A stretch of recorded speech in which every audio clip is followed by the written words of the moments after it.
ఈరోజు వాక్యము మనలో క్షీణించిపోతున్నాయి, ప్రార్థనలు క్షీణించిపోతున్నాయి. కానీ మన శరీరంలో మాత్రము బయట ప్రపంచము అనుదినము పెరుగుతూనే ఉంది.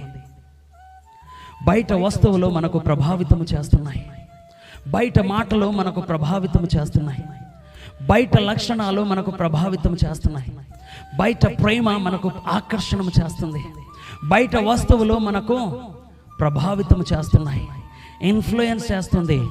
అందుకనే దేవుని వాక్యము క్షీణించిపోతున్న మన జీవితంలో, అందుకనే దేవుని వాక్యము, దేవుని ప్రార్థన మన జీవితంలో ఎక్కడో మరుగైపోయినాయి.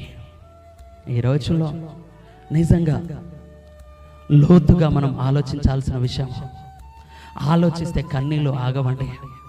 మన పిల్లలు దేనికి ప్రభావితం అవుతున్నారు? మనము నిజంగా దేనికి ప్రభావితమై ఉంటున్నాము?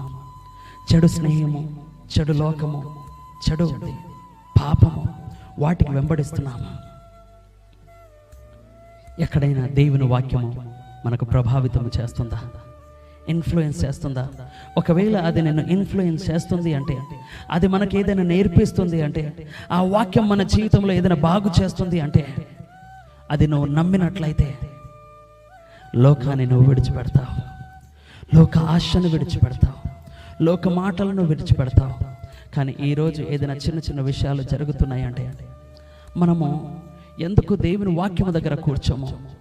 ఎందుకు దేవునిలో మనం ప్రార్థన చేయము? ప్రభువా, ఇది నన్ను ప్రభావితముగా చేస్తుంది, ఇది నన్ను పాపంలో నడిపిస్తుంది, ఇది నాకు దుర్వ్యాపారంలో నడిపిస్తుంది, అయ్యా ఈ లోక స్నేహితులు నన్ను పాపంలో నడిపిస్తుంది, దయచేసి నన్ను మార్చు, నన్ను నీ వాక్యంలో నడిపించు ప్రభువా. అయ్యా నాలో అహంకారం అనే మదము నాలో ఉంది, అయ్యా కోపం అనే గర్వము నాలో వస్తుంది, అయ్యా అబద్ధాలనే మాటలు నాలో వస్తుంది, మోసం అనే జీవితం చర్మముతో కప్పుకొని నేను ఉన్నాను, ఇది నన్ను బాగా ప్రభావితముగా చేస్తుంది, లోకము నన్ను పాపములో నడిపిస్తుంది, బాగా ఆకర్షణంగా నన్ను నడిపిస్తుంది.